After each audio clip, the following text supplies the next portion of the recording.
Ndugu wananchi na wadau, sekta ya mifugo ni miongoni mwa nguzo muhimu za uchumi katika taifa letu, ambayo inachangia kwa kiasi kikubwa katika uzalishaji wa ajira, upatikanaji wa chakula na lishe, amesema kakaangu pale, usalama wa chakula, lakini pia inaongeza kipato cha kaya na pia maendeleo ya viwanda vinavyotegemea mazao ya mifugo.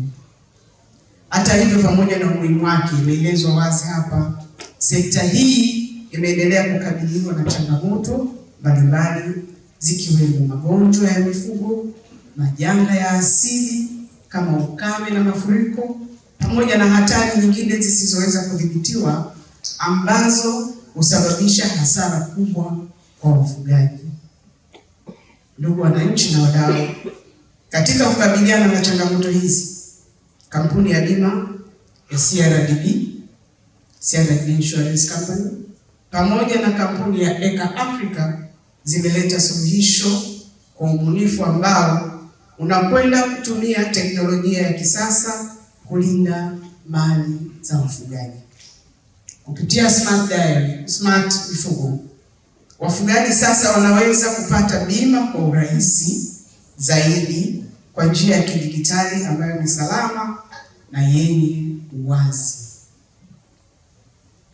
Aidha, wataalamu wamenifahamisha kuwa kutakuwa na mfumo wa DigiBima app unaorahisisha usajili, malipo ya bima na uwasilishaji wa madai, ambayo ni hatua muhimu kwa kupeleka huduma karibu zaidi na wananchi, hususan wafugaji wetu ambao wako vijijini. Sisi kama CRDB tunatambua nia yetu ni kufikia kila Mtanzania,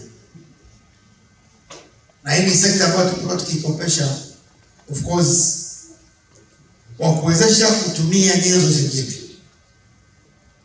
kama ilivyotambulisha wataalamu wetu wa kitengo cha kilimo na mifugo chini ya Bwana Magesi.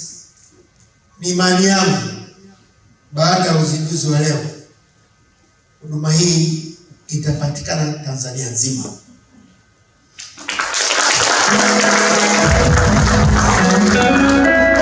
Lakini CRDB ni zaidi ya benki. Kwanza, kupitia kampuni yetu tanzu ya Safety Foundations, watajikita kwenye kutoa elimu kwa wafugaji, nini muhimu kwa huduma hii na jinsi gani wakupewa fursa hizo unaweza kufaidika.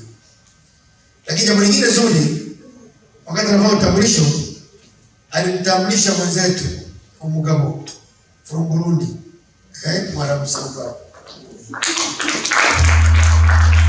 Yeye anajitambulisha kama msimamizi wa biashara vidogo na vikubwa, ni wanaoviita kwa lugha yao ya Kiswahili cha Burundi. Lakini tunafahamu Burundi ni Warundi wengi ni wafugaji sana. Hii huduma itasambaa kwenye maeneo tunapotoa huduma. Manake nchini Burundi watapata huduma hii, nchini DRC Congo na maeneo mengine ambayo tunatarajia kufanya biashara. Kupitia uzinduzi wa bidhaa hii ya Smart Mifugo iliyopata idhini ya mamlaka tarehe 24 Julai 2025, unaona wazi jinsi teknolojia ya kisasa inavyoweza kubadilisha namna ya kutathmini na kusimamia vihatarishi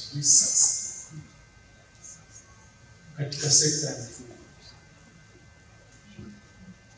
hivyo kutimiza malengo ya dira ya maendeleo ya taifa 2050.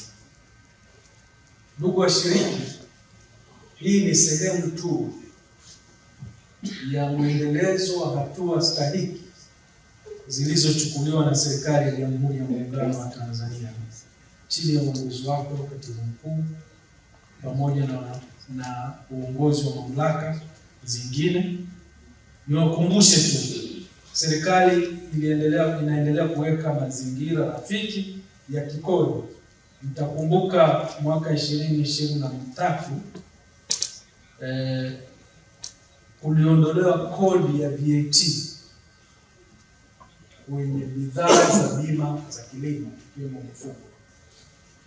Hii tu inaeleza dhamira ya rais wetu Daktari Samia Suluhu Hassan katika kuhakikisha kwamba sekta ya fedha, lakini bidhaa za bima za kilimo na mifugo zinaweza kutolewa kwa wananchi kwa bei nafuu baada ya kuondoa unafuu wa kikodi.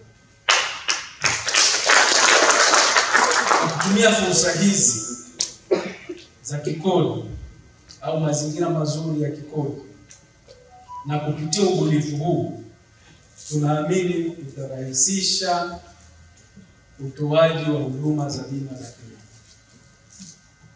utoaji wa huduma za bima na mifugo, na utasaidia kufikia wananchi wengi zaidi, na pia dhamira ya serikali ya kuimarisha ujumuishaji, inclusivity of the financial sector, kwenye maendeleo ya sekta ya kilimo na mifugo.